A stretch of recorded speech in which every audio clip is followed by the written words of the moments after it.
All right, everyone, welcome to another episode of Not Your Father's Movies. I am Vito. I'm Mike. And I'm Jesse, and we are the Dad Fathers coming at you with some big dad energy. Every day, all the time. And today we are talking about the second in our Disney remake trilogy, Cinderella, the original from 1950 and the remake from 2015. Now, the 1951 is directed by Clyde Geronimo, Wilfred Jackson, and some other guy. Hamilton Lusk. I hope I'm saying that right. Someone who's from there maybe could, maybe correct me. And then the writers, there's a lot of credits here. I mean, we have an original classic by credit for Charles Perrault, and then 1, 2, 3, 4, 5, 6, a lot of credits for story, and then several uncredited things as well. So I'm not going to name all of those guys. But then the new remake is directed by Kenneth Branagh. A writer who did the screenplay is Chris Weitz, and the story is by Charles Perrault. Now, our original is starring Eileen Woods, James McDonald, Eleanor Audley. And our stars of the new one are Lily James, Cate Blanchett, Richard Madden. And I have to throw him in here, even though he's not really in the cast list until much further down. Sir Derek Jacobi. We got Helena Bonham Carter as the fairy godmother. We got Stellan Skarsgård as the Grand Duke, as well as Hayley Atwell playing Cinderella's mother. So, with all of that said, these are two time-honored classics, two beloved Disney classics. In fact, it's kind of due to Cinderella that we have the Disney logo a little bit. The view of the castle and the theme that plays through. Yeah, it's the Cinderella castle. Yeah. Mm-hmm. Yeah. It's because of Cinderella that we sort of know this entity as it is. But I want to turn this all over to Jesse. Jesse, what is Cinderella about? So both movies are basically about this maid. Well, they treat her like a maid, even though she's not actually one. She is the stepdaughter of an evil stepmother with some evil stepsisters. She does all of their work for them, gets no thanks, they treat her terribly, and then the prince, out of the blue, invites every maiden in the kingdom to come to a giant ball, so that way he can pick a bride. So, Cinderella really wants to go, but when she finds a dress to wear, the evil stepmother and stepsisters tear it apart. A fairy godmother comes in, saves the day, gives her a beautiful dress with a beautiful carriage. She goes to the ball. The prince immediately loves her.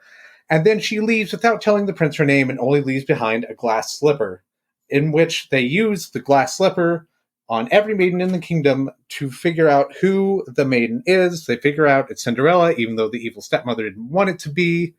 Found out that it was Cinderella. And Cinderella marries the prince, lives happily ever after. That's the basic story of both movies. Where these movies diverge is in the cartoon, we get a lot of animal stuff going on. So too much animal stuff. Why is there so much about the mice and their weird made-up language? Well, it is Disney. I mean, but why the language choice? Why couldn't they just have like Brooklyn accents or whatever? Like, why that do would they be have a really to have? interesting take. Go ahead, Jesse. Go ahead. So, Vito, you will get plenty of time to rant about this in just 1 second. But yes, that is a huge difference. Is there's a lot of animals, there's a lot of mice, specifically Gus and Jack, who go about and have a lot of misadventures. There's a misadventure like going and getting food. There's a misadventure to go and get materials for Cinderella's dress, and there's a misadventure. I think there's another one thrown in there. I think she's setting up breakfast, and then one gets caught in a cup, and then Lucifer the cat is trying to find them. There's literally a cat and mouse game for like 3 different scenes in the movie. No, it's like 25 minutes of this hour and 15-minute movie is devoted to this running around with the mice and Lucifer after the mice. Yeah. It's a lot of time. It's Tom and Jerry.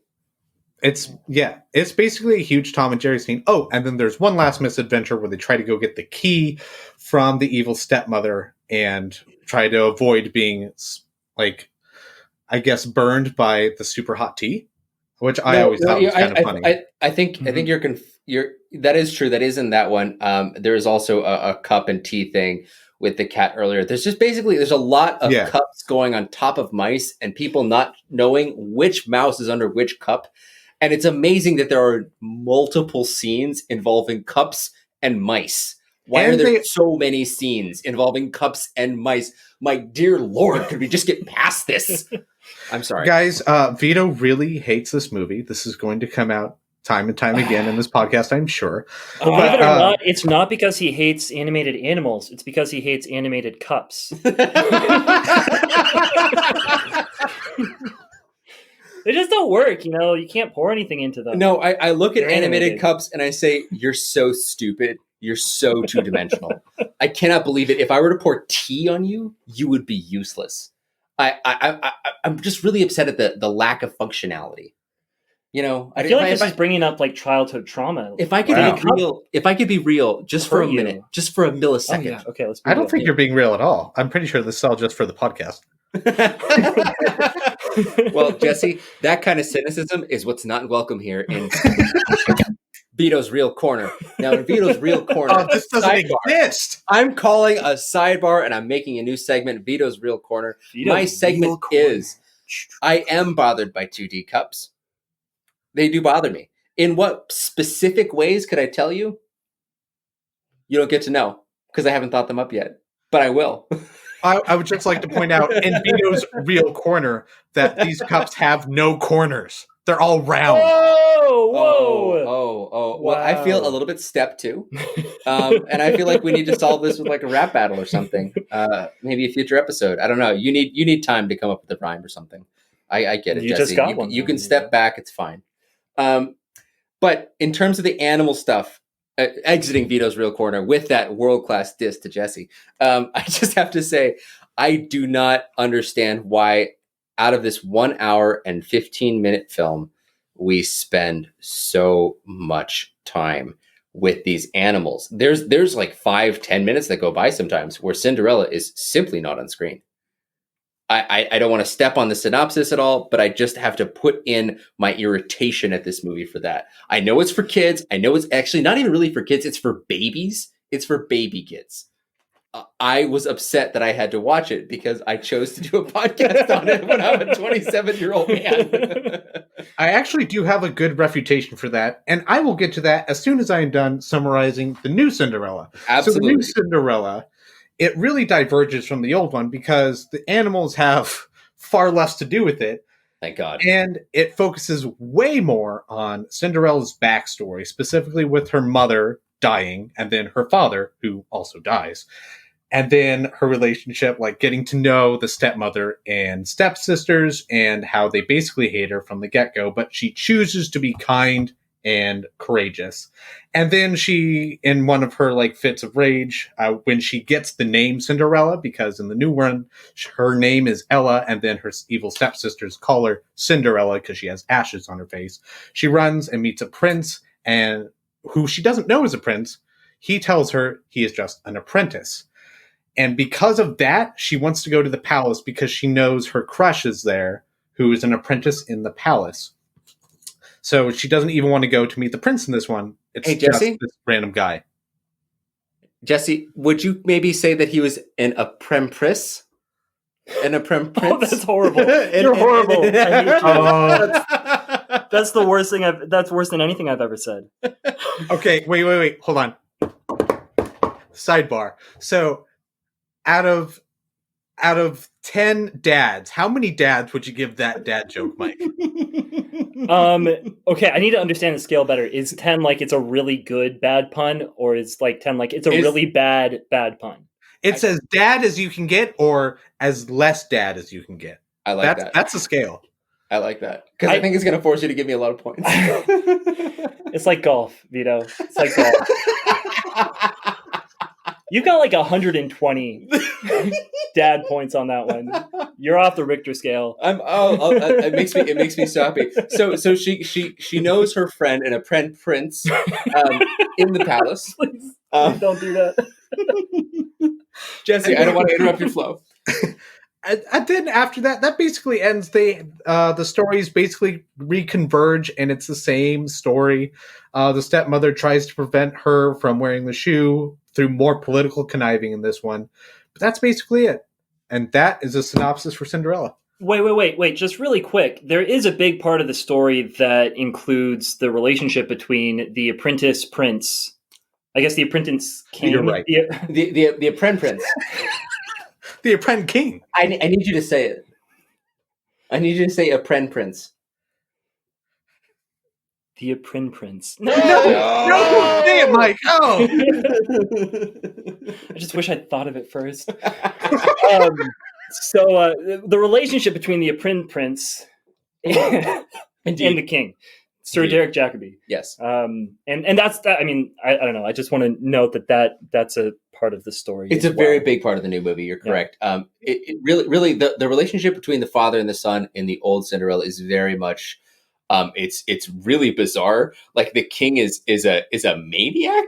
Like the king is an insane person. He literally dreams of having grandkids who ride him around the room.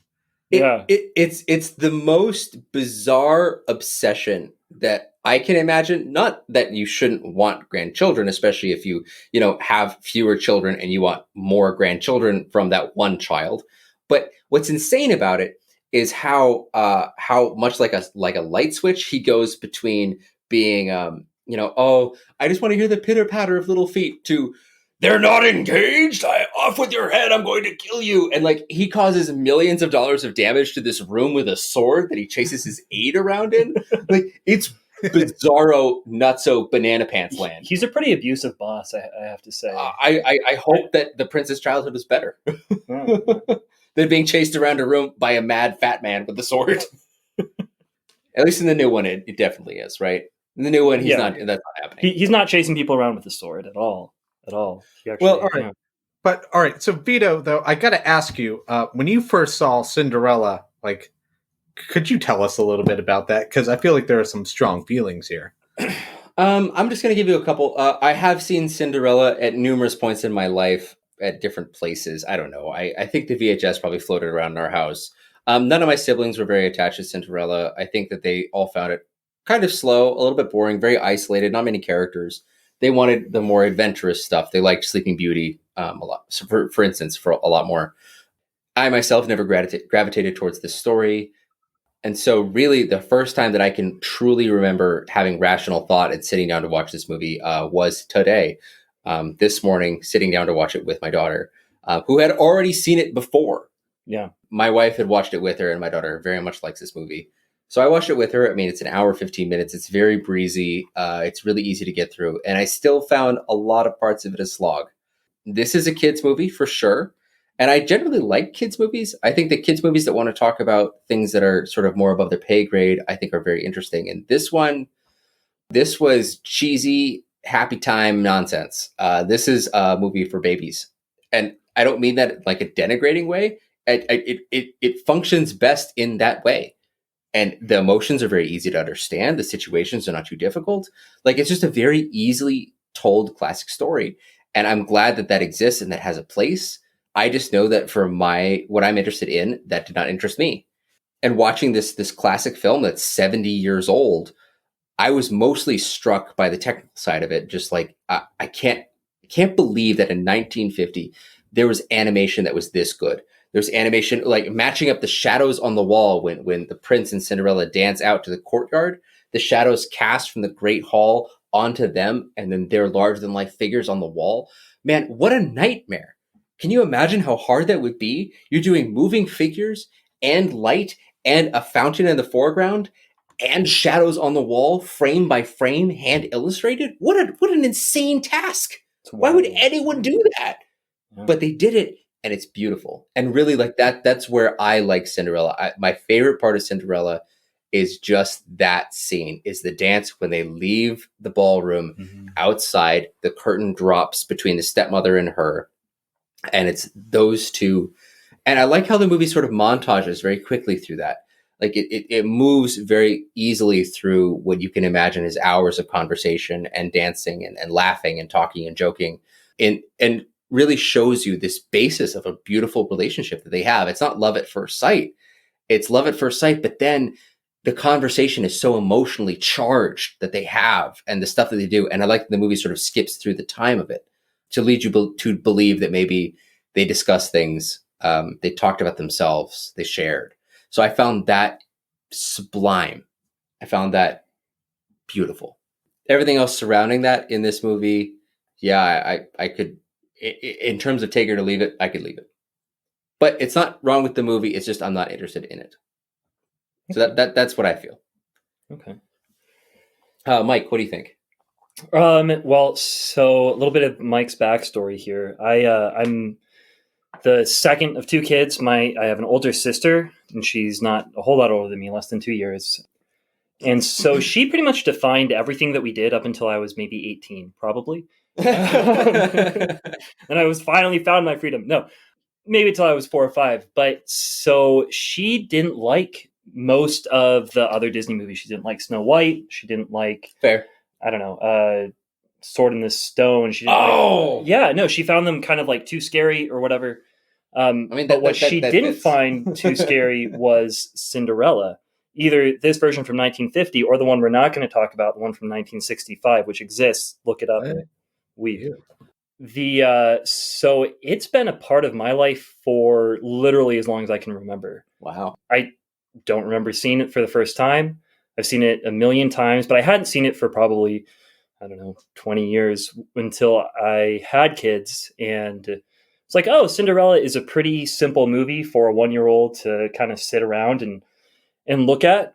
It's probably the most family-friendly movie. Yeah, it's really family-friendly. And that's what it was. And it was fun. I actually enjoy the all the animal scenes. I mean, it's not a movie that I would ever be like, oh, hey, today's a Thursday night. I'm going to sit down and watch Cinderella from 1950. That's a weird sentence. If I ever walked in your garage and you were watching Cinderella by yourself on a Friday night, I would probably just leave. I would probably just turn right around and go.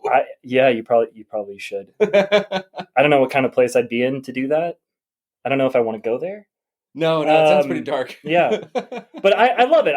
I mean, like you said, the animation, watching as an adult now, it's like, wow, this animation is amazing. It's really beautifully made. It's incredible. Like when you watch the first Star Wars and you see like all of the scenes that they film using like real things, real models. That's like a TIE fighter on like a fishing pole. Yeah. And it's just like, wow, this is incredible that these people, they had these visions and they brought them to life in this very precise in very difficult way without any of the tools that we have now. It's like a Gutenberg Bible almost. Yeah. It doesn't really have maybe a lot of relevance for me today, other than to be like, wow, that's incredible that they made this, and it's a beautiful thing to look at. So that's where I'm coming from with it.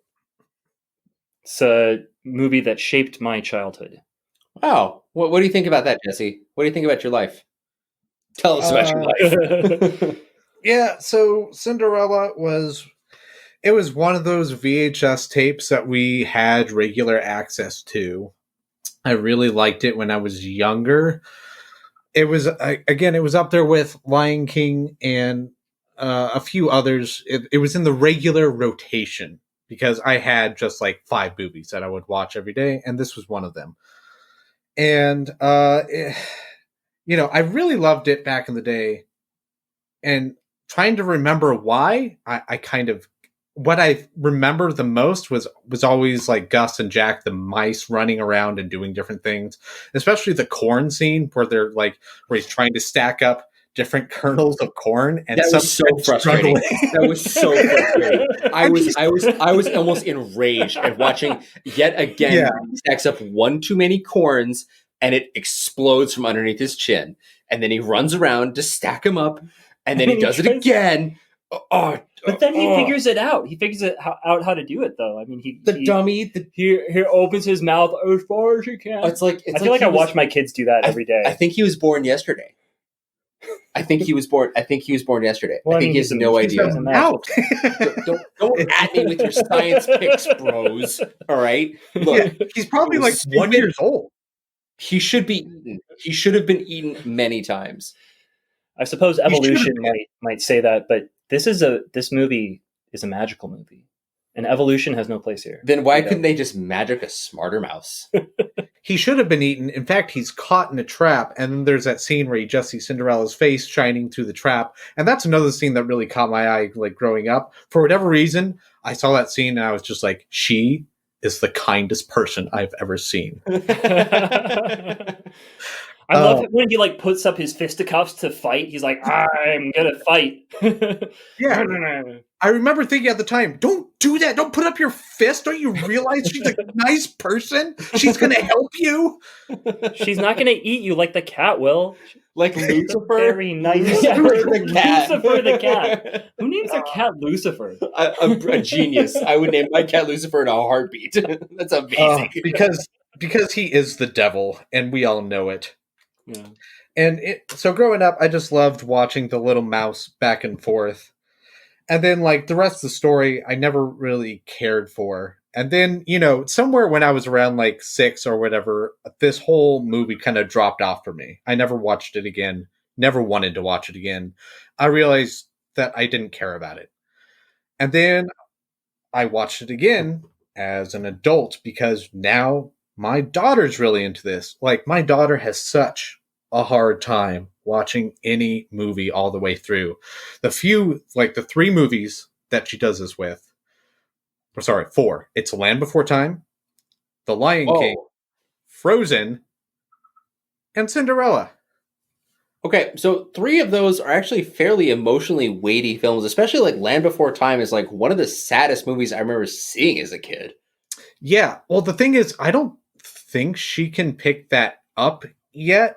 So, like, emotional weight doesn't really matter to her right now. What really matters to her is like big, scary, frightening things. But isn't there like really scary stuff in Land Before Time, like the tar pit? Where they all get stuck in the tar pit? I don't think the only thing I remember from it is like the deep pool. Like, there's a deep pool with the T-Rex. The thing is, my daughter has an affinity to dinosaurs, so she's already used to T-Rexes around, I guess. So they never really frightened her. What? That's cool. It's really bizarre. Yeah, she loves dinosaurs. She has a huge dinosaur collection. Yeah. That's awesome. I mean, she's kind of like a girly girl in almost every way. Like, she loves dresses. She loves playing dress up. She loves playing kitchen. And she loves playing with the dinosaurs. It's and in she her. loves dinosaurs. I mean, what a punk rock kid. Yeah. Cool. I mean, she's great. But anyway, that's the only reason she likes Land Before Time is because she's so into dinosaurs. And she likes The Lion King. I don't even know how. I think we introduced that to her when she was young enough to not understand, again, that his dad was dying. So I don't really think that ever really affected her. So then we have Frozen and Cinderella, because those are relatively easy movies to watch. And yeah. So yeah, this is one of our staples now. And so at first I was really happy because it's like, oh, she's watching something that I used to watch. And then just as I was watching it, it just occurred to me that some of the songs are saying, the dreams that you wish will come true, because if you keep on believing them, apparently that happens. So one of the things I wanted to ask you guys is, how do you guys feel about your daughters watching a movie where your dreams that you wish will come true? Yeah, that's a really good question. And it's something that actually came up to me when I was watching it just this last time, trying to think about it in relation to this podcast. Actually, was, how do I feel about that song and that message? That's the message of the whole movie is you got to just believe and keep believing, even if everything's horrible. And if you believe long enough and hard enough, it's going to happen, right? I don't know, man. It's kind of complicated. I don't fully ascribe to that belief, but it's not just like, I don't think that you shouldn't, keep dreaming your dream and hoping that it happens. I think you do need to do that, but you also need to work for it. I mean, I think that's something that I'm trying to teach my kids as they grow up, is that you can do anything that you set your mind to, but it's up to you to make it happen. And I don't know. I mean, I guess maybe I'm not giving enough credit to Cinderella in 1950, but I think I am. But I think that it's just saying, if you dream it and if you hope for it, then it will happen to you without you having to do any work. Not to say that like Cinderella doesn't do work. She does a lot of work, and she's, she's humble and she gives of herself. But yeah, I don't know. Does that answer your question at all, Jesse? I kind of just was running through my thoughts there. Yeah, I think you did hit on something. Because yeah, she doesn't work for her dream at all. I mean, she's nice and she's kind and she works for her sisters, but none of her work is directly related to her dream, which actually is never really specified, but I assume it's getting married and leaving that mansion that she lives in. Right? I assume that's her dream. I think you're right about that, but like, are you comfortable with your daughters seeing it like regularly? I don't think I got a full answer from you about that. And also this is about the Cinderella 1950 version. The 2015 version does not have that scene. Yeah, it doesn't. And it actually, I think, does a better job of sort of taking that idea and making it fuller, maybe. Yeah, it does. It does do that. I think it also, I think, in a much larger way, bypasses the idea of dreams in a large Yeah. section. It's much more grounded. It feels more like a Jane Austen adaptation than it does like a classical fairy tale adaptation. Mm-hmm. It's a lot more about social status and a lot more about dialogue and a lot more about character. And so I think that question of dreams.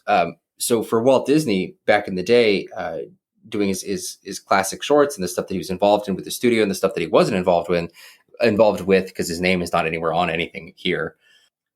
But it's clear the sort of the word from the top down is that Walt Disney Pictures is a studio of dreams. It's a studio of larger than life ideals that we are always chasing.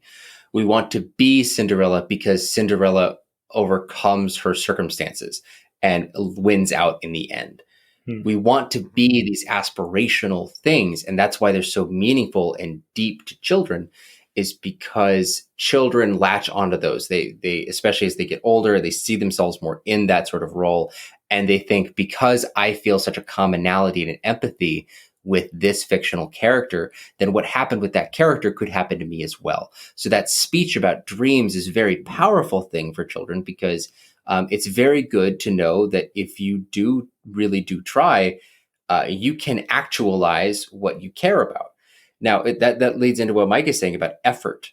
That is something that is not really present, at least not in a very conscious way, in a lot of Disney movies. So usually the prince in these princess sort of stories, I'm thinking about like Sleeping Beauty, I'm thinking about Little Mermaid, even though that's more of like a princess story than a prince story, the prince still has to exert himself in a large way in order to attain the dream that the princess in the story, the classical Disney princess, wants it to be. It's very much a group effort, or there's effort done by one person much more than the other one.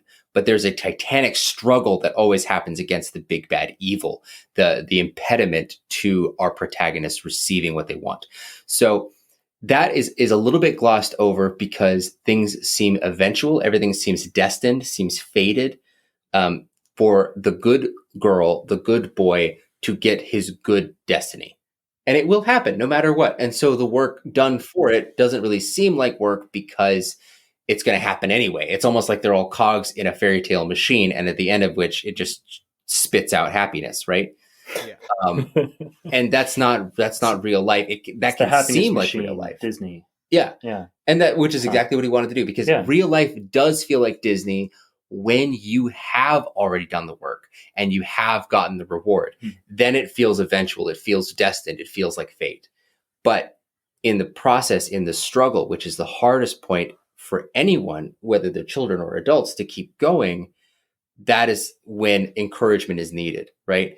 And so that, Jesse, is kind of my answer is it is good, I think, to show the old Cinderella, and even more so the new Cinderella, to children. I think both of them could be useful, because it's good to know that what you're doing and what you set your mind to is towards what you want. And if that's what you want, you will work very hard to achieve it. And when you do achieve it, everything will seem very eventual. It will seem very, very much like in the stars that you did it. Yeah. But what's important and what we as dads need to step in and do, this is just my feeling on it, is we have to be there for that middle part where things are really hard and they don't know if it's going to work. And you know what? Sometimes it won't, but sometimes it will too. And that's that beautiful Walt Disney idea. So I didn't want to jump on your point at all, Mike, but I just wanted to lead in. I think that's really, really well said. I think that's a really good take on the idea. I do kind of feel like with 1950 Cinderella, what we've got is, I mean, yeah, it's a dream and it's showing it in this very, dreamy way. But like Jesse said, it's not exactly clear what she wants other than for the prince to marry her. And that's like she wants to fall in love. Yeah, she wants to fall in love, and she wants someone to fall in love with her. Yeah, and like that's sort of the pinnacle of her existence is to get that, and she can't achieve it until there's this Deus ex machina that comes in the form of her fairy godmother and makes it happen. That happens in both of them. Yeah. So I mean, I don't know. It's like it's a little complicated because I'm like, well, I don't want this to be the only thing that they see. And I think that that's really where I land is like, I think that this is a beautiful movie. It's a fun movie. It's enjoyable. But if this is the only thing that they see, they're not going to be, they're not going to get the lessons that movies can tell them about hard work and the lessons that I think 2015 shows, which is, the dream isn't necessarily getting married and being a princess. The dream is to be a courageous and kind individual who brings goodness wherever they go. And then if you do that, the world is beautiful. The world is made beautiful because of you in it. And eventually it's beautiful for you as well while you're doing it. Yeah. What do you think about all that, Jesse? I think both of you guys have beautiful points there, especially with, both your points about like Disney movies in general and then about the role of movies in general. And Mike, I really relate to you saying like you don't want your daughter to just watch this movie. In fact, part of the way I've justified to myself having my daughter watch this movie is thinking of the importance of fairy tales. And because this is one of the first fairy tales, like in one of the most primary ones besides like Snow White and Sleeping Beauty, that I think Walt Disney has done, where it's literally about a princess marrying a prince. Somehow they do it and they defeat the big bad guy, like Vito was saying. But hardly due to any effort on part of the princess. And besides the fact that they're just good people. And so what I was thinking about was that it almost seems like as a kid, that made sense to me because like it just made sense that if you're a good person, good things should happen to you.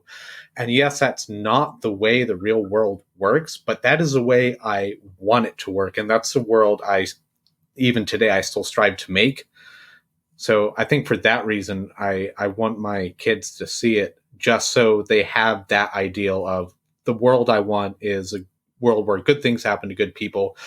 And then further, I also want them to watch this movie because they're like looking back at like my progression of movie watching throughout the years, like advancing from Lion King and Cinderella to like the more like action movies, superhero-esque movies I was watching when I was a teenager to the more serious dramas I watch now.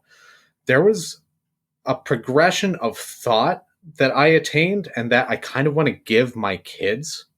And part of that progression, I think, comes from just like movies aren't made in a vacuum. Some movies are made in response. Like two movies I was thinking of for this one were like Shrek and Frozen, right? Which are like two different movies, two movies way different than this Cinderella movie. But still, in order to understand and appreciate Shrek or Frozen, which again are just animated movies, you kind of need to be able to see like a classic fairy tale. And the most classic fairy tale I can ever think of is Cinderella.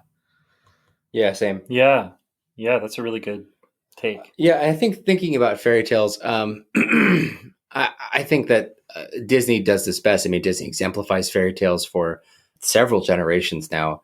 They're the ones that brought these stories to light. And then Shrek. I mean, Jesse, I know you got yourself a soft spot in that old heart for Shrek. Did you say doesn't? Spart? A soft spot, a soft A sport, soft spurt. A soft sport. Well, maybe you'll be sporting out of that heart when I stab you with this spear here. We talked about this privately too, but I think that Shrek is kind of a piece of garbage. I think you're a piece of garbage. That's fair. That's fair. I mean, you could also be sporting from that spear I put in you. But I appreciate genuine fairy tale, genuine world building, genuine mythic storytelling over whatever satirical, sardonic, way its head up its own ass kind of storytelling that Shrek was doing. It's because you are Shrek. That's it. No, you're the ogre. I don't live in a swamp. Wow, that got. Why was that Irish? Well, you are closer than I was think going to try. Vito, you're taking the Shrek comment like way too out of line. And yes, I took it too far. It is a satire. In order to understand it as a satire, you need to see what it's making fun of or being satirical about. Exactly. So here, cue 10 years of watching these like beautiful Walt Disney stories about how you do true mythic storytelling. And I think Cinderella is a very foundational part of that. It's very simple. In fact, it's so simple, it's too short and also too long. Like everything that it does that's not about Cinderella, I am too bored to watch. This could be a 25-minute thing. And I was thinking about the story of Cinderella and sort of the ways that Walt Disney did change it from maybe some of the ways that it's been interpreted before. And what came to mind is actually also from Walt Disney Studios, but previously known on Broadway, Into the Woods. That was written by Stephen Sondheim, the beautiful lyricist, playwright, libretto writer, book writer, musician, kind of the everything all around the Broadway guy. And in Into the Woods, Cinderella is a character amongst several other denizens of the storytelling land. And she has her little story play out alongside the other ones, trying to figure out where she fits into the happily ever after. And I think that kind of deconstruction is a lot more interesting, at least for me. And I think, it might even be more engaging, is because it's about the real world sort of consequences of these stories. Because what you might notice when watching Disney films with your kids is that they always end on the happiest note. Yes. Yeah. Usually what happens after happily ever after? Yeah, which is life, right? Yeah. I mean, I think probably the best other analogy to this that's not a fairy tale would be like the Before Sunrise trilogy. Mm-hmm. Most Disney movies would stop after Before Sunset, right? Actually, Cinderella is a trilogy. I know. Right. I know it is. Put Jesse, your garbage direct to movie Disney sequels back in your pocket. Have you seen 2 and 3? I have not. I watched the previews. I'm pretty sure Cinderella 2 was a theater movie. It was widely released. Cinderella 3, which is a plot line about the evil stepmother stealing the fairy godmother's wand, was a direct to DVD video and one I just never want to see. But yes, it is a trilogy and they do deal with what happens afterwards, but it's garbage. But yeah, anyway, I do get your point though. 2001. Yeah, I'm not seeing a theatrical release date for this Cinderella 2 video. Dreams Come True. Ooh.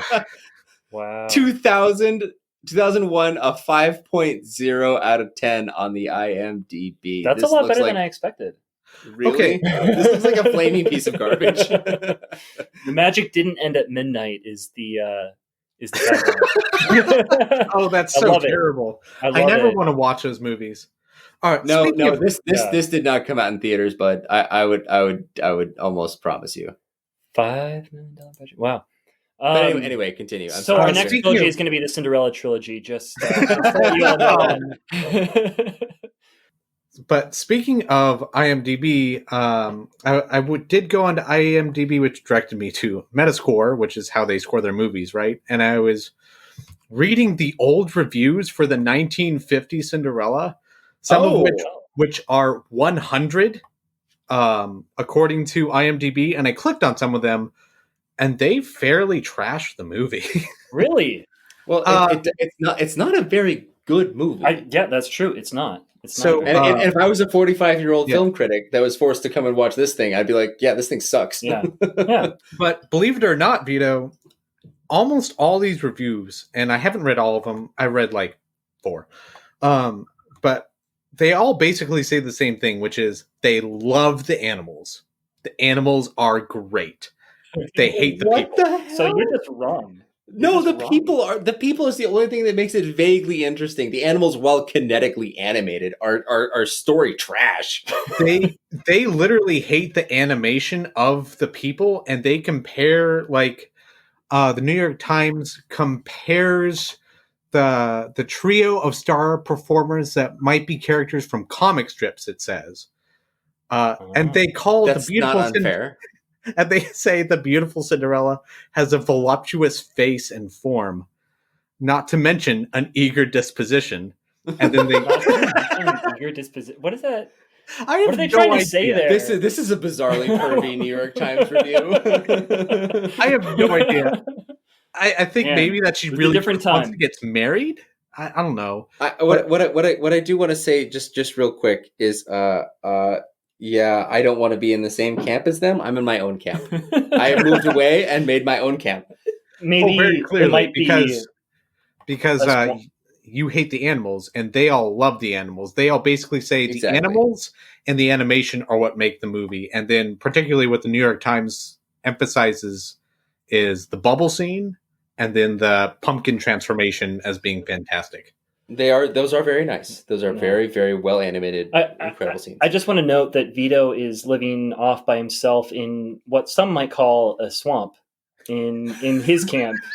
Get Much out of like my swamp. a certain character who Vito I'm an relates to onion. way too much. I'm an onion. I have layers. All right. Oh man. I grow little brown hairs Okay. to put me in the sun. Okay. I want to move. I really like that question, Jesse, and I wonder if we can move sort of with that question to 2015 Cinderella. Oh, please do. Because we spent a lot of time talking about 1950. Obviously a classic, obviously something that every kid has and will seen forever. Yeah. But 2015, I feel like, is also a classic and every kid should see as well. Absolutely. And I think it's actually a pretty valuable movie in its own right, apart from being a fantastic kids movie. I think it works as a companion piece, and I think it stands on its own. Like I was saying, it's much more grounded version. So there is a Gus right in it. There's a Gus, but they don't talk. They don't do much. They're just mice. It just shows that she's kind. Yeah, which is really nice. I'm for that. And there's this like hilarious scene where they get turned into the horsemen, and the lizards get turned into the lizards. I also like that there's other things. Yeah. It's not just the mice and the friendly horse and the dog. It's like there's a lizard. There's a lizard footman. And the lizard's like freaking out when she is not back on time.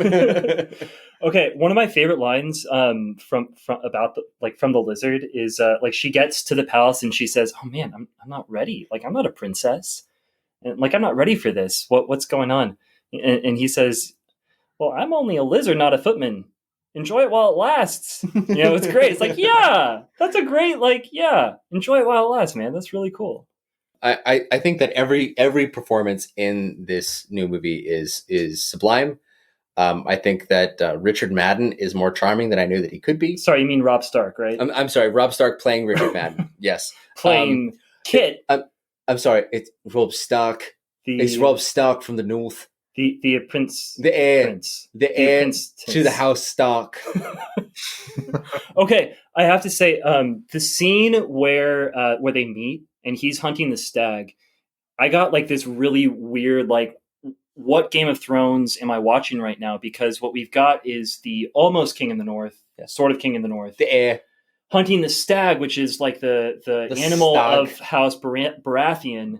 And also Robert Baratheon gets killed by the stag, or supposedly by the stag. I don't know. I was like, all of a sudden, very much thrown.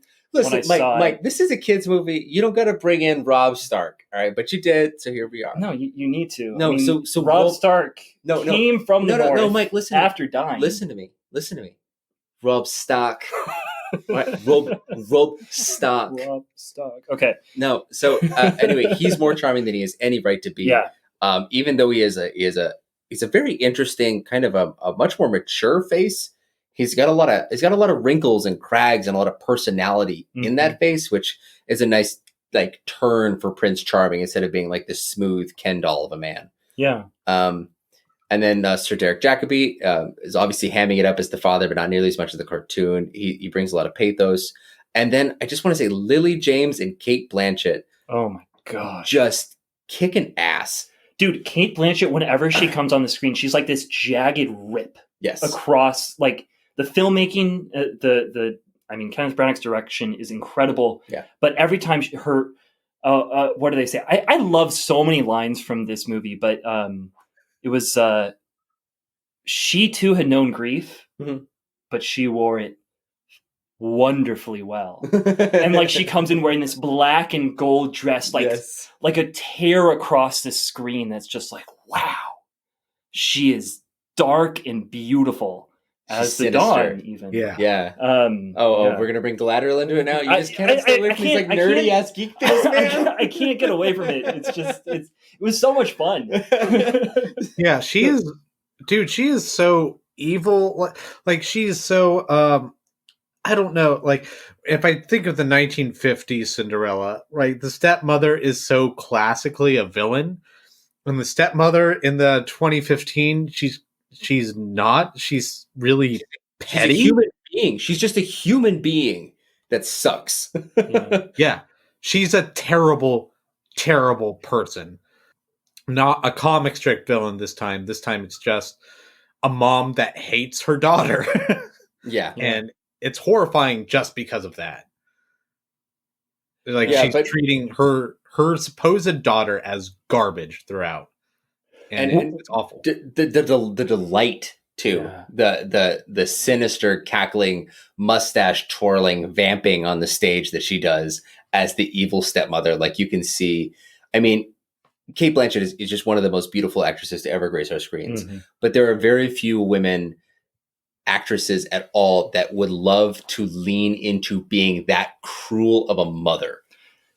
And she spares nothing, and she loves it, and she delights in it, and her delighting and her cackling, you actually kind of come full circle and start to kind of like it, and kind of dig what she's doing, and you almost are like laughing with her until there's a scene alone with Cinderella where she's like feeling really depressed and sad, or she's feeling torn up about this, or she doesn't feel like it's fair, and then you go, oh, that was wrong of me for enjoying the fact that she like pushed you in the mud and then spit on you, like because I thought that was really fun. Wow, I didn't enjoy that. at all. You don't need to call me stepmother. Madame will do. I love it. Oh, it's so fun. It's so great. No, I like every time Kate Blanchett is there tearing up her scenery. I'm on Kate Blanchett's side, and then when she leaves, I go, "Oh yeah, that's right. This movie's called Cinderella." I don't know if I'd say I'm on her side at any point, Vito. Yeah, I not didn't at all. In your swamp on that one, but I did enjoy every moment of that. Of her. She convinces me over to her side when she opens her mouth, the way that she drapes herself across the scene, the way that she shimmies, the way that she walks. Everything about her is so magnetic and charismatic. I am down with this character. I love Lily James. She is incredibly charming, so sincere, very earnest. Yes. Yeah. And I buy that. There's an innocence. There's a magnetic quality to that as well. But I'm a sucker for a snarling villain. Oh yeah, no, I love. Yeah, I think. Wow, I think she did an amazing job. What do you think of that scene? What do you think, Jesse? The shimmy. She does it. She does that. She is, especially like when she goes to see, she takes her daughter. The sort of like rule for the land is that every maiden has to come to the ball, right? But she's also getting dressed to go. And she has two daughters. I'm sorry. Are you one of those people that really loves the Galadriel scene where she becomes all evil and dark and weird? Sick. Yeah, I'm totally down. Yeah. No, it's the best. Huh. Do you guys not like that scene? No. Well, we've talked about our differences about that movie. But Oh, well, look! Back just We to don't reference a need to. previous episode. No. I mean, you mentioned that a very young Mike seeing Spider-Man yeah, was an awakening for you in some ways with Kirsten Dunst, and honestly, maybe for me being like 8 and seeing Fellowship of the Ring, I was like, "Holy cow, this is the most powerful woman I've ever seen." So you like Gimli too. So you're Shrek all right, and Gimli. all right, fine. Make me Gimli, make me Shrek This and is fit so into your great. I love bullshit. His swamp in Alright, a cave. you're right. It's a Okay, great wait. place to be. It's amazing. Wait, okay. So question for you guys. The scene, one of my many favorite scenes is the kind of final confrontation between Cinderella and her stepmother, where it kind of all comes out, and Cinderella finally like stands up for herself for the first time against her and says, "You know what? You've treated me badly, and like, why? Why are you so cruel?" Yeah. And you've listened to Kate Blanchett talk about the Lady Tremaine talk about Please respect. what is it? She married once for love and once for money. Yes. And she wants to marry a third time to win. Yeah. Basically. And then she says, "I'm cruel because you're young and you're beautiful and you're innocent." Mm-hmm. And that's it. And then she goes out and locks the door. I mean, oh my gosh. Lovely. Incredible. Amazing writing. Yeah. Yeah. It was really, really well done.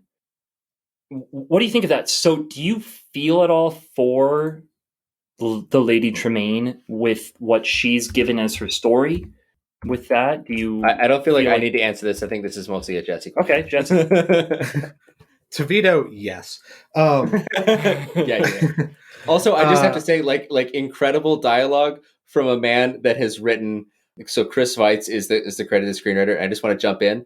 His I don't know. He's got 11 credits as a writer, including both American Pie and American Pie 2. So as a writer, though, he's credited with Rogue One, Cinderella, The Golden Compass, About a Boy, and Ants.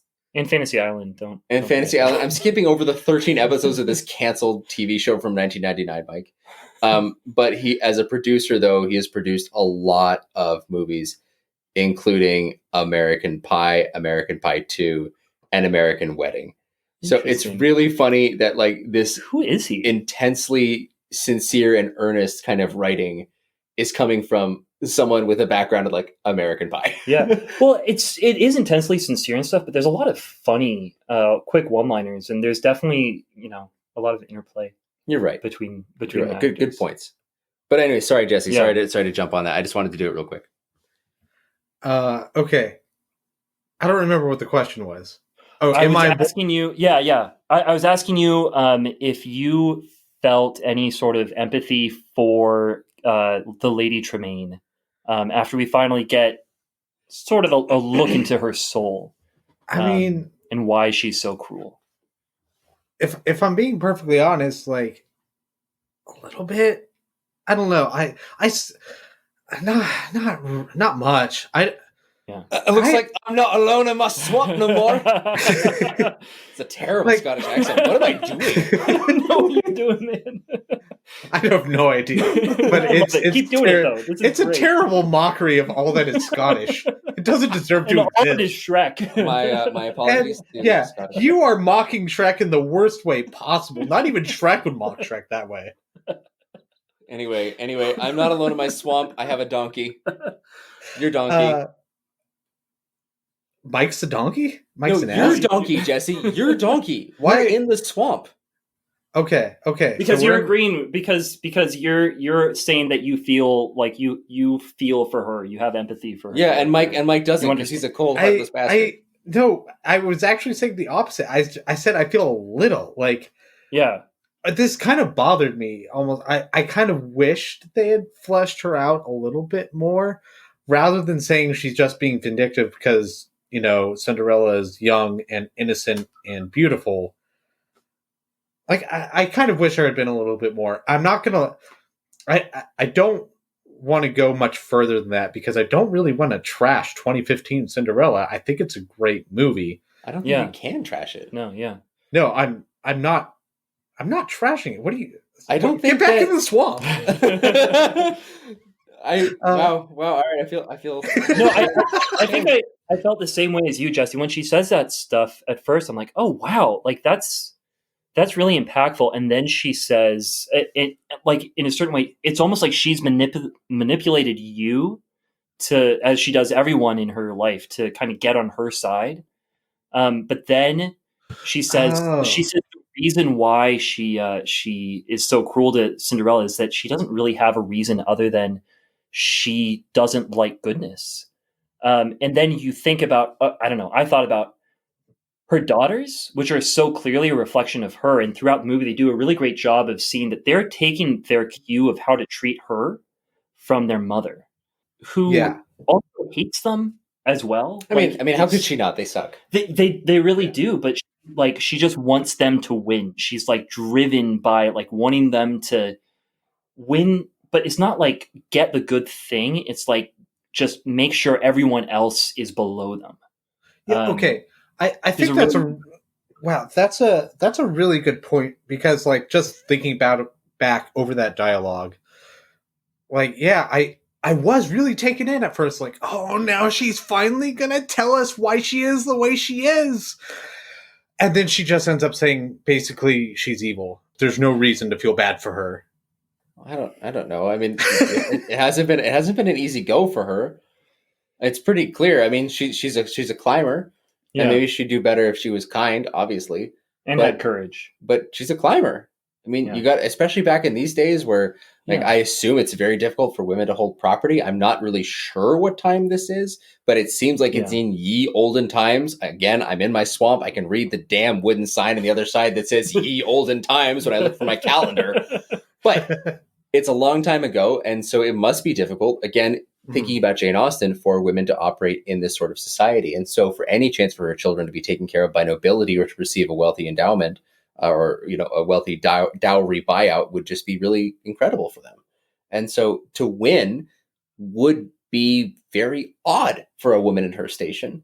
And it's clear that she really wants to be independent and not have to do this again. But if she must, then she must. And then her daughters maybe don't have to do that. But I'm not holding her up as a feminist icon. She's not. But I'm just saying that she really seems like a survivor.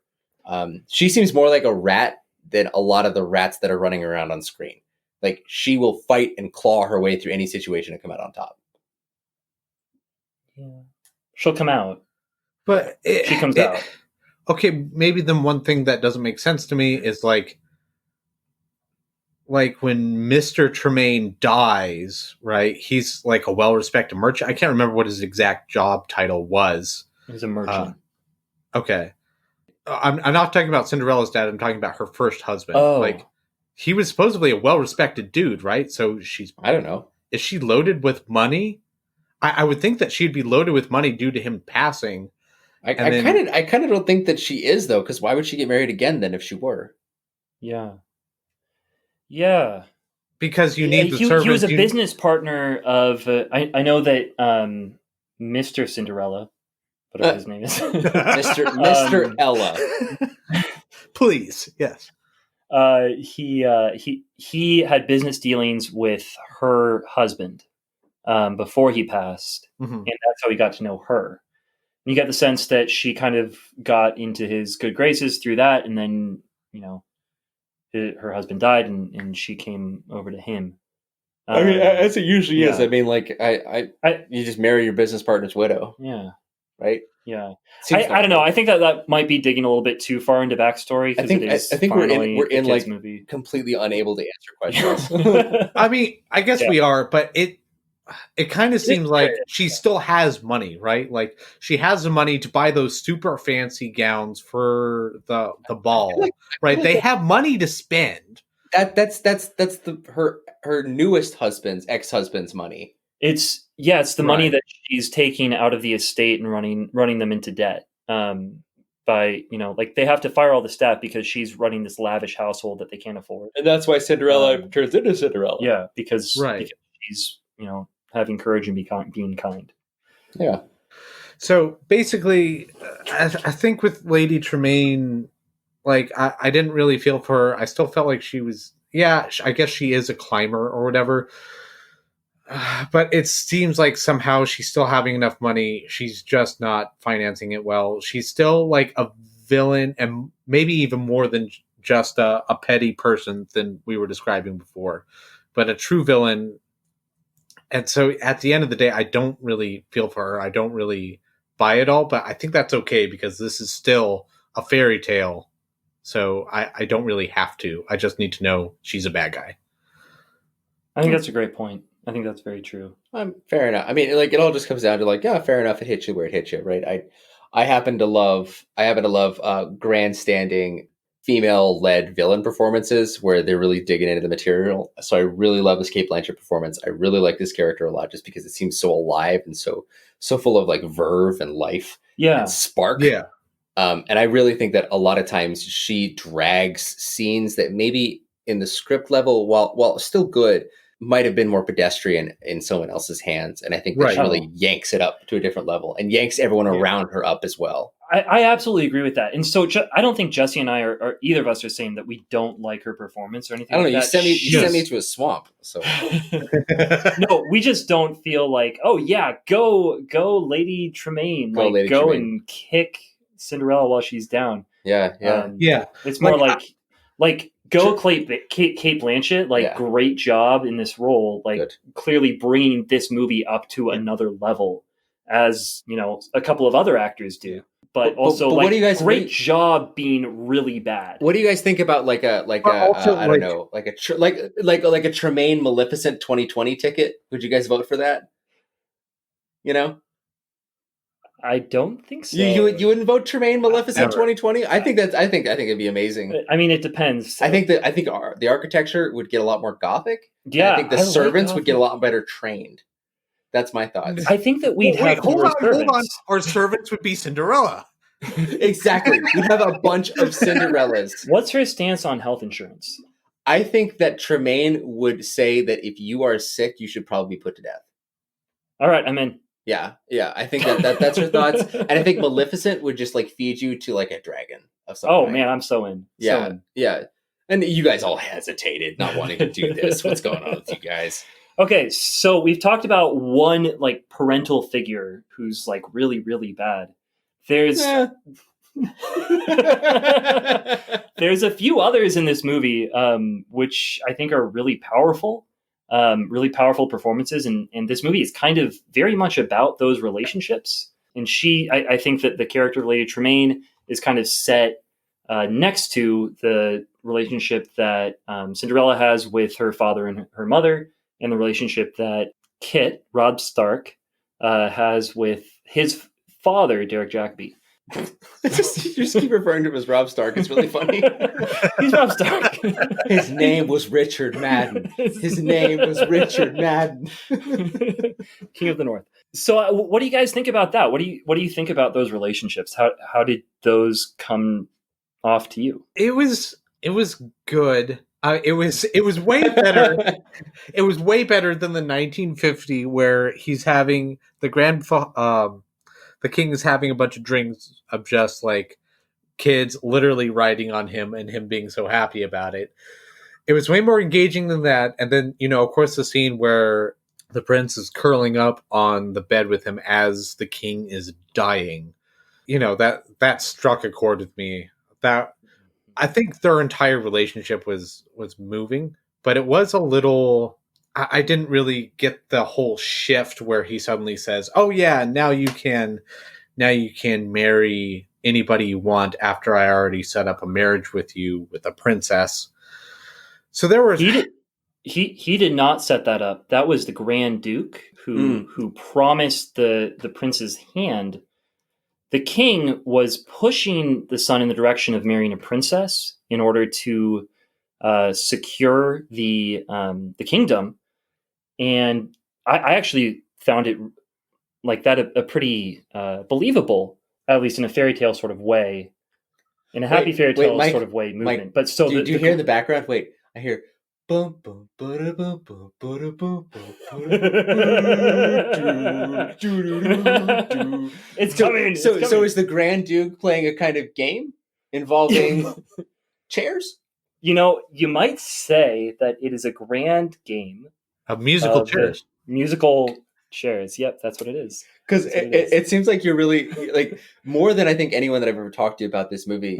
You have set in your head sort of like the mythology and the political structure of this, It gives this it to you. fairyland. It gives it to you. I loved it. I thought it was so much Okay. fun. I was like, oh my gosh, there's this movie that's totally made for kids, but in the background of it, here you've got this duke who is like positioning himself for power, and he actually promises the hand of the prince to the princess, who comes up to Rob Stark and says, oh, I've been very much enjoying your little kingdom. This is like a real precursor to the Red Wedding, is what you're telling me. Pretty much, yeah. And Rob Stark is like, oh, I hope it's big enough for you.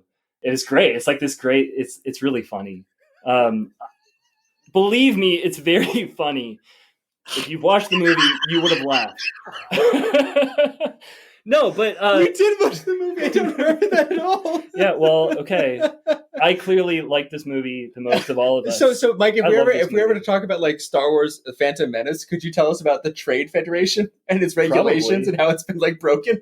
I Because you seem to probably have the could. background on this very, very well. I like this kind of stuff. This is what I'm into, man. Nice. No, but okay. inexplicable because wait, just really quick. The whole point of everything that I said, none of it really matters except for this. The king moves to saying like, okay, like you can marry this girl who's not going to bring us like brigades of men, because what Rob Stark says, Huge tracks of men. huge tracks of men. Yeah, no, what he says is what will secure we can find security within our own borders from our own people. We have that security in this person. This individual will bring that security because of the person that she is, rather than needing, big the alliance with some large kingdom who's not going to consider the strength and the majesty of their tiny little kingdom. And like clearly, that's fairy tale land. And we're in fairy tale land, so I'm all for it, man. It's beautiful. You're right. So I thought. So I guess that's all to say. I thought that it made sense, and that's. I mean, I thought it The made end sense. of what I'm saying. I thought it made sense when I watched the movie, but I mean, yeah, it sort of makes sense. I mean, it makes sense in the fairy tale way, where if you suspend belief enough, you can say, "Oh yeah, I accept that." And I think this movie does a good enough job of that, of setting up the realm, setting up all the players, where you feel enough for them. You feel sort of enough to understand why they're making the decisions they're making. It's not on par with a good drama or anything, so which it's unfair to maybe it's unfair to criticize it in this way for me. Then, like, I shouldn't be criticizing the motivations of characters in a fairy tale movie, essentially. But since it is a live action version of a film, it feels like I need to a little bit. But yeah, you're right. It does make sense. and I think that per your original question, talking about the relationships, I think that these relationships are very well thought out between everyone. Everyone feels real. Everyone feels very lived in. Everyone feels like they are a real person that we are watching, which is very rare for something like this. Very rare for a Disney movie, especially, where everyone's point of view seems to be kind of considered and you understand it, and the movie moves in that way. And so that relationship between the father and the son, I think, is where this new movie does the most work. Yeah. In turning it into a relationship, because I don't know, do they share more than maybe 5? How much screen time do they share in the animated movie? 0. I don't No know if scenes. they share any. Yeah, that's what I was wondering. I don't think they have any scene. It's just the father and the Grand Duke, and the Grand Duke and the son. Yeah. That's all, right? So I think so. I think that's really interesting that now, like for the new movie, there's now, I don't know, like 15 minutes where it's just them, and he's even there for his father dying, and that's really impactful. Yeah, I think it's really cool. I mean, you see, they have a fellowship, which is, I think it's really cool that they put that on screen, because I feel like most movies that you see, especially ones geared towards children, they don't really look at father-son relationships in this kind of way, where there's a fellowship, a kindness between them, a trust, but also a consideration of duty, where they're working together. And when Prince Kit talks about himself as an apprentice, you get the sense that he really does think of himself I'm that sorry, way. Mike. I'm gonna need you to No, rephrase it. Mike, a it's prince. no. I You're don't very even know how to close. say it. I think you know how to say it. It's an appren. Chris. Say it. It's apprentice. It's an apprentice. But thank you. Apprentice. He's an apprentice. Well, I lost my train of thought. That's okay. That's okay. I've been talking a lot. No, you've been great. Do you have any other questions you want to talk about though, or any other relationships you wanted to focus on? More importantly, Well, I mean, I think that the only thing that's left is love, which is I've always advocated it's all you need. why I think it's a dad movie and why I think it's a movie that I'm going to show to my kids. Past, present, and future tense. There, huh? Yeah, why I have shown it and will continue to show it to them Nice. because it's portrayal of love. I guess what I might say about love, unless Jesse, do you have something you want to jump in with real quick? Go for it. Okay. I really, I don't know what it is about the Disney 1951 and its version of love there. I don't know if it was the semi sort of like the 1950s sort of standards kind of music that they were using, which is very beautiful and it's very effective. I don't want to insult it. But it's always been how I kind of grew up thinking about how love would be like and how love would feel. And it was just kind of different seeing so much more from Cinderella and so much more from the Prince too, both equally, because in the 1951, there's the whole scene where the slippers being tried on. That's just the Grand Duke there. Yeah. And his footman, and then the sisters and the mother, and then Cinderella. The prince is not available for any of that. It's very apart from him. So she has the wonderful romantic scene with him dancing, and then it rings midnight and she has to leave. And then there's that weird bit where they send like red and black riders after them with swords to bring her back. And the Grand Duke says she must not escape, which I thought was a little weird. But then the next time you see them together, grandbabies, okay? I know he does. I know. I don't want to interfere with the king's plan, but I'm just saying it felt really strange, and it was a weird thing to say, especially after because they've known each other since like 8:00. Yeah. But then the next time you see them is the last like moment of the movie when they're walking out and they're getting married and everyone they've gotten married and everyone throws rice on them. Like there's just that little bit of time where if that had been just a short film, it would have been beautiful. But since it's a full length, it kind of doesn't feel like they have a relationship. And this new Cinderella really does work very hard on each of them as characters and then how each of them are together. And I really, really, really liked that. That's probably my most favorite thing about it is that they both feel like people and they both feel like people that like each other very much. Yeah. And when talking about love, I think that's probably the most important ingredient. You need two people that like each other a lot. Yeah. Boom.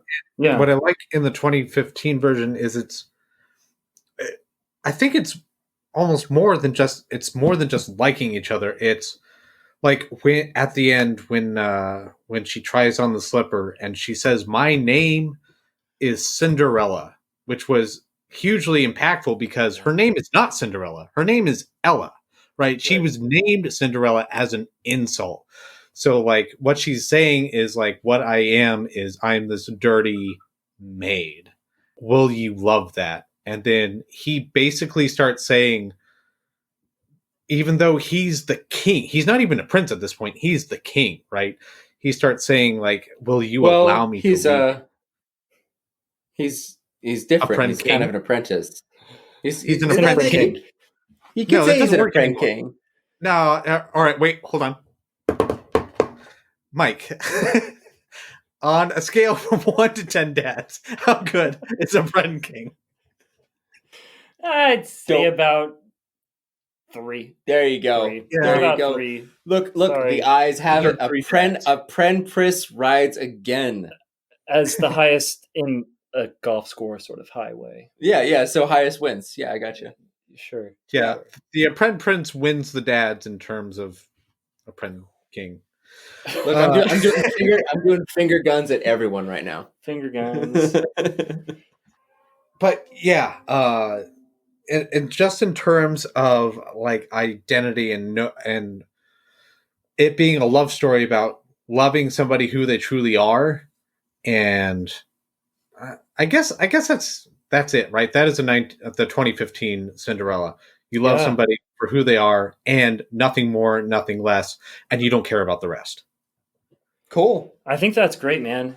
I think that's actually really like the key point of the movie. I think it's the stepmother that says when Cinderella's going downstairs to finally try on the slipper, and the stepmother's defeated. The stepmother says, "Well, just remember who you are." And after she says that, that's when Rob Oh Stark yeah. asks yet again. I think it might be the third time. It might be more than that. He says, "Who are you?" Who are you? Yeah, and she finally says her name, and she says, "I'm Cinderella." And as she's walking down the stairs, the narrator, who is Helena Bonham Carter, is saying the speech where she says something like, "Showing the person that you really are is the most difficult thing in the world, and it's the scariest thing that you can do, and takes the most courage and also the most kindness to Mhm. to do it, and to be able to do it for the person that deserves it, right?" Yeah. And almost throughout the whole movie, you've got Cinderella who's kind of, I think, trying to figure out who she is, because she knows that she's a kind and courageous person, but she also knows that she's not being treated right. And she just wants to continue kind of being good to people around her, and also to be around people who are good to her. Yeah. Well, I think And specifically she thinks she's not somebody who's around really trashy people. I think she kind of deludes herself at one point to actually think she might be around nice people yeah, in a certain yeah, way. And then when she's called Cinderella, and she has to go down, she looks at her like hideous like reflection, which is super distorted in that weird face that she's looking at or whatever. Then she realizes she hates who she is. She's not around good people. She's not sleeping in a good spot. She's literally sleeping by the hearth and getting ashes on her face at night. Her life is awful. yeah. That's when she realizes, like, this is not where I'm supposed to be. Right. Yeah. But when she says to King Kit now, I'm Cinderella, it's like she's taken up she's like, no, I am this person who is good to people and who sacrifices herself for people, but I'm also Ella. I'm this person who sees the world as it might be, if things are all good, if people are seen at their best and as being able to be at their best, and by bringing them to being their best. And so that scene, I think, I think what we've got is that this very clear juxtaposition that Kenneth Branagh is doing in that scene, where she's walking down the stairs and she's just, when she goes to finally meet the king, and she's bedraggled. She's got cinders all over her face. She hasn't been out of her room in God knows how long. But there's a juxtaposition between that scene and the scene where she walks into the ballroom, and she walks down the stairs and she's late. Mm. Yeah.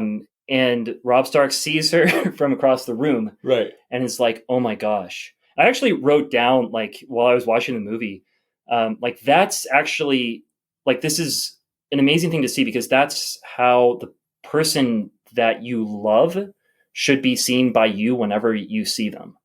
And that's how we try to show. I mean, I don't know. This is how I try to be for my wife, and what I try to show my children in our relationship. And Yeah. I'd seen it before, and I had forgotten the scene of her coming down the stairs. And so Kenneth Branagh very clearly is saying, like, look, this is what I'm saying, is that he sees her as she truly is, and sees her at all times as beautifully as he sees her walking down the stairs in her full regalia, Right.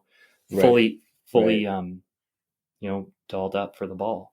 Right. I think those are some beautiful points about that. And then also to go back to like the Kate Blanchett stuff, like I think that might even draw like why she's the villain of this story, because like she's the one who looks at Cinderella, sees what she is, and says, "I hate that. I want to destroy it." Yeah, almost. Oh, maybe she's trying to kill. Like, maybe she sees herself in Cinderella a little bit. Just spitballing here. Like maybe that's where her viciousness comes from. Is Yeah, in trying to attack and kill that innocent, beautiful thing that maybe she used to be. I think that's got to be it. Yeah. Well, gentlemen, we've been going for a while, and so I'd like to ask our usual now 4 questions that Now, we 4 questions. ask. Number 1, is Cinderella 1950 and 2015 a dad movie?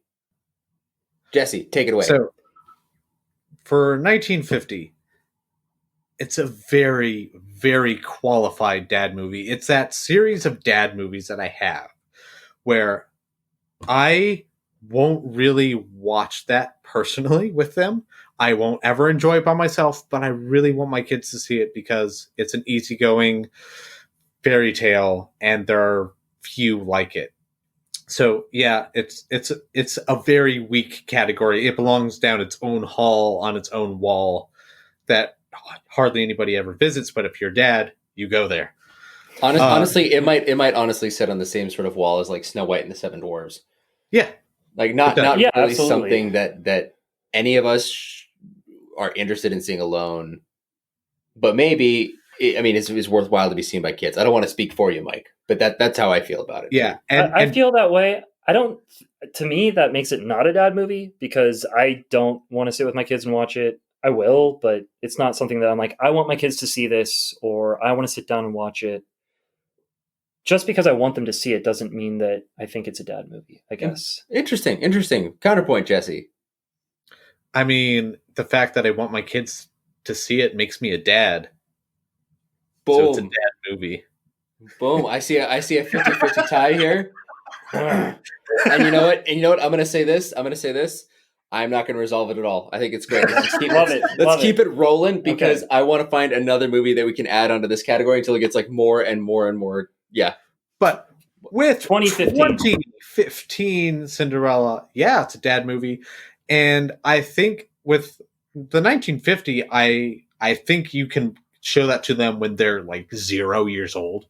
But with 2015, I think I might wait till they're like 5 or 6 or whatever, and then I think they would fully get it and understand it. At least in my kid's case, and I think they can enjoy it. Like me and my wife enjoyed this movie as a date night movie. Like it was enjoyable for me to watch it with them. So yeah, this is a movie I like to sit down and watch with my kids, and so that's why I classify it as a dad movie. Very nice, Mike. Absolutely, dad movie. I've already watched it with my kids. Actually, There you go. I think it's a beautiful movie. I don't think that they got everything. I don't think they fully got all of the political backstory that's going on. Oh no, they didn't. You but they're weren't pretty there to close. really walk them through it. Yeah, you know? I'm kind of getting them there. Though, I think that when they see your fully realized presentation with your pie charts and your diagrams, and my PowerPoint, it'll be great. And we're gonna also go into the economics of Fairyland. That's where your Excel skills come in, right? Oh yeah, for sure. Yeah, for sure. Yeah. But this definitely sits high on the shelf of a dad movie for me. Yeah. What about you, Vito? I have my daughter's been spoiled this week. We've watched 2 Cinderella movies this week. She enjoyed both very much. She did not like one more than the other at all. She responded to both. She asked questions about both. She seemed to enjoy both. Yeah, it's a dad movie. I don't think that I would rate it very high in the pantheon, but it's there. It's on the wall. I think it's a firm, solid candidate. Okay. And it's weird that it's up there with Spider-Man. Cinderella, but there it is. Spider-Man, and Lion King. Lion King, which is it sort of fits in with that one. I kind of like that. Okay. I'm just gonna splice some hairs here. Like they are on different walls, but in the same beautiful building, in the same beautiful dad building. Not necessarily the same room. Yeah, not the same room at all. Like Spider-Man movies are movies I would enjoy personally, just like on my own, or with my kids. There's a lot of different like spots that they fill for me. Whereas Cinderella, it's going to be either with my wife or with my kids, but I'm not sure if I'm ever really going to watch it. I don't think I will ever watch this 2015 movie alone. It's not one that I'm going to put on the rewatch. Yeah. And unlike I think, Lion King, I'm more likely to watch by myself. Like for nostalgia's sake, almost. For nostalgia's sake, but really not. If I'm going to watch Lion King by myself, I'm going to fast forward my favorite parts. Yeah. I'm not going to sit and like watch the whole. I'm not going to watch Hakuna Matata again. again.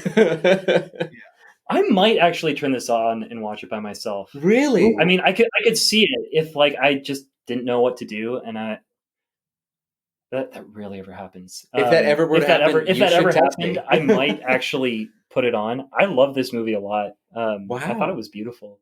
Well, Okay. well, that's Yeah. amazing, Mike. Yeah. That's great. I think we can all definitely say it is in some way a dad movie and it belongs sure. on the wall. But It's the on the wall. 1950, maybe we can all agree it belongs in the dad closet, where if your kids want to watch a movie, you kind of go in there, you're like, you look around, you're like, what is that? Oh yeah, Cinderella. Yeah, sure, you guys can go watch that. Like if they're friends over for dinner and I want to talk to them, I would be like, hey, all the kids in this house, would you go and watch Cinderella in this other room? And they're like, yay! Yeah, I'd say I watch Cinderella turn Cinderella 1950 on pretty much any given night. Sure. Cinderella 2015, I'm sitting down with my kids once every 6 months to every year to watch it, and they're getting something new out of it every time. That's how I see it. Great answer. And I think that for the second question, we've already answered when we were going to show this. What's our last question? Why? Why would you show it in a couple of sentences? I think we've talked through most of the reasons. Yeah. Is there anything? I think a quick summation is that it's just a beautiful story. It's a timeless story. It can lead into a lot of different conversations about destiny, about personal and free will, about overcoming difficulties and difficult people in your life. And in the end, it's just a very beautifully well told story that is unlike a lot of other things, even though it shares a lot of similarities to them. Wait, which one are you talking about? Are you talking about 2015? 2015. Okay. 1950 is a beautiful movie. It looks really nice. It's kind of boring for adults, and it's really wonderful when you just want some kids to stop bothering you for a little bit. Yeah. I would say 2015, I have it in my dad closet because I want my kids to watch it. I want it as a basis of fairy tales and maybe as movies in general, as something 1950. Yeah, sorry, not to stump. No, it's 1915. No, I'm kidding. Right. It's 1950. And then 2015, to talk about love and destiny and how to be kind in those sort of circumstances is always worth it. Yeah, I think that about sums it up. How about you, Mike? I mean, same thing as you guys. I think it approaches death in a really healthy way. It approaches the relationship between parents and children in a beautiful way. And it presents love when it finally comes in a really beautiful way as well. And I think it shows all of the things that I want my children to see and to kind of shoot for in a really, really good way. Yeah, well, I don't think that any of us could add anything more. I think that we've had a really good, fruitful conversation here. I liked this. I liked watching these two things, even if I didn't quite enjoy them as themselves, at least the 1950 one. I really enjoyed the 2015 one. And, thank you, Mike, for this being your pick. Great pick. Thank you guys for talking about it. Love doing it. That was a great pick. I was really happy to see that 2015 Cinderella. Never seen it before till Wednesday, and it was fantastic. And Wednesday was a few days ago? Yeah. Something like that. I don't know. That. Who knows? We're dads. I don't know. Do I have work tomorrow? I guess so. I'm not sure. But anyway, so this is going to conclude our second episode in our first Disney remake trilogy. We're still talking about a third, but stay tuned for it. And signing off, I'm Vito. I'm Mike. I'm Jesse. And our big dad energy is out. Put it away. Put it away. That's enough. That's enough, Jesse. Hey everyone, this is Mike from Not Your Father's Movies. Thank you so much for listening. If you've got any questions on tonight's episode, thoughts on movies that should or should not be in the dad canon, and most importantly, things Vito got wrong, we'd literally love to hear from you. Shoot us an email with anything you got at notyourfathersmovies@gmail.com. That's notyourfathersmovies@gmail.com. And if that's not enough for you and you want more ways to listen to us, reach us, share us, and support us, check out our website at nyfm.podbean.com. That's nyfm.podbean.com. Shout out to Max Agros for our sick theme music. Thank you, Max, and thank you all again for listening to us. Have a great night.